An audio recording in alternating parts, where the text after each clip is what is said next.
here today with another recent reads video because I've been powering through books, and I have 6 more to talk about. The first 3 are in a series, and that is the Vampire Academy series. This is Vampire Academy, Frostbite, and Shadowkiss, books 1 through 3 in the series. I decided to pick these up because I've had them forever, these 3, and I just needed to finally read them. Vampire Academy. I'd attempted to read this a couple of times before, I think in fall of 2014 and fall of 2013, and I just could never get into it, so I finally decided to pick up the audiobook for it, see if I could get through it, and see if I actually enjoyed it. And I didn't really like it that much because I just found Rose to be so, like, full of herself and overconfident, and Lissa was very unstable and, like, she needed help. And I don't know, I didn't like how it really, like, dealt with those serious topics. And there's so many men, too much testosterone. So many men, and they all want Rose, of course. It annoyed me a lot. I only gave it 3 out of 5 stars. I decided to pick up Frostbite just because I had it, and see if it got better, because I know that everyone is absolutely head over heels for this series.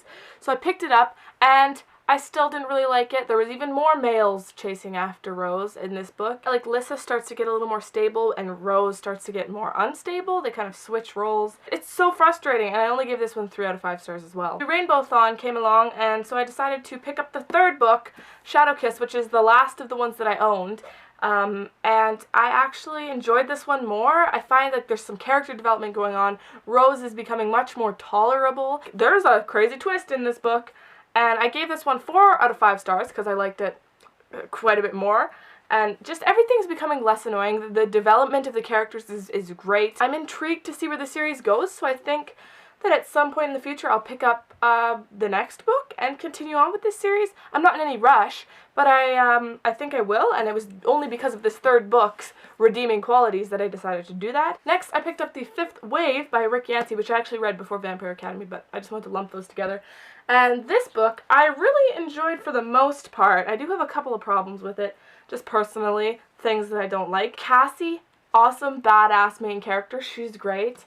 And, like, the story was so interesting, and I was just so invested in it. And then Evan came along. Evan is the main problem that I have with this book, because I don't like him. I feel like when Cassie is around him, she's so much more dependent on him, and she's not as kind of fierce, self-reliant, badass female lead character. She's kind of just Evan. There's a little Stockholm Syndrome going on in this book as well, because, no spoilers, but, I mean,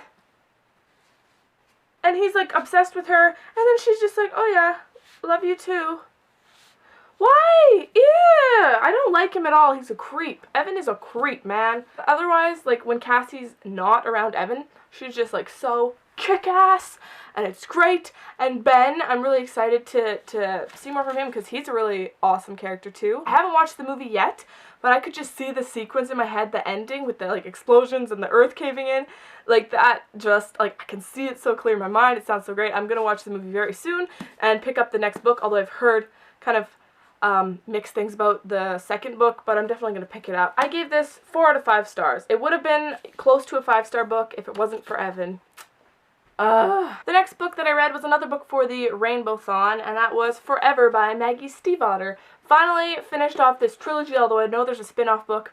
Don't really care about it. I enjoyed this book a little more than I remembered enjoying the first 2. I just wanted to finish the series because I own this book. Like, I didn't really care too much, but I actually found that I was a little more invested maybe than I thought I was, even though I hadn't read, you know, this series in years. I read the first 2 years ago. But I still kind of remembered what was going on and stuff. And it actually ended kind of on a lighter note than I thought it was going to. I love Maggie Stiefvater's Raven Cycle. I read Shiver way before the Raven Cycle was ever a living, breathing series. But the Raven Cycle is a million times better, so if you don't like this series, definitely check that one out. I mean, it's not for everyone. I have a friend who reads a ton, even more than me, and I lent him the Raven Cycle, which he still hasn't given back, but he doesn't really like it. I don't know why he hasn't given it back to me yet. Every reader's different, you know? Cole really had some great character development. Man, Cole was a really redeeming factor in this book. I gave it 3.75 stars if we're really getting into, like, intricate ratings. Lastly, for the Rainbow-thon, I read Isla and the Happily Ever After by Stephanie Perkins, finally. So another kind of trilogy companion series that I finished up. I've had this book for like almost a year, I think, sitting on my shelves. I enjoyed it. I've heard a lot of people say that this is their favorite in the trilogy. It's not my favorite. I had a few problems with it, and I didn't really start realizing them until towards the end. But the characters of Isla and Josh I found to be like the most immature of the couples in the 3 books. Like, I found their relationship happened really quickly. Like, within the first 80 pages, they were a couple, they were together, they were saying I love you, or they said I love you within like the first 150 pages anyway. And they'd only been dating like a month, and I was like, that's typical young teenagers who are like, I love you, and they've been dating for a month, and they never even talked to each other before then. And I know that they were both kind of secretly in love with each other. I don't know how you can be in love with someone without knowing them personally. It was towards the last, like, third of the book, and I was realizing they were kind of immature and dealing with problems not well. This whole book was like their relationship and the problems they had to deal with from, you know, they had to deal with things from making bad decisions at the beginning of the relationship, and it was like, it had to do with like long distance relationship and everything, but they just, there was a lot of miscommunications. Isla in particular was so over the top about everything, like, things happen and it's obviously not someone else's fault. It's your fault for making a dumb decision, but still blame other people and be whiny and mopey and mad at them for weeks just because.